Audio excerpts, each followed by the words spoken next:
So, nakakita ako ng rambutan ba to? Ayan guys, binili ko. So, sabi ko, wala, parang nakikita ko to lagi sa Pilipinas. Sabi ko, ayun, nakita ko to kahapon nung namili kami ng aking tenders. Nakita kami ng rambutan. Binili ko talaga siya. May kamahalan siya. Ayan ang post ko guys. Ayan o. Ayan o na. Ayan, rambutan. Ayan. Saan yun din, rambutan. So, nakabili ako. Ayan. Kasi ang mga kaibigan ko, nagulat sila na nakabili ako ng rambutan. Gusto nila magpabili. Sabi ko, tinakuli ko, may driver ako. Ayan. Nagpa-drive kasi ako kahapon sa tenders ko. Kasi nagmili ako kasi may birthday party sa bar namin.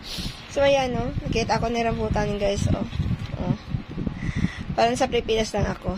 Ayan, guys. Yan na, guys. Rambutan.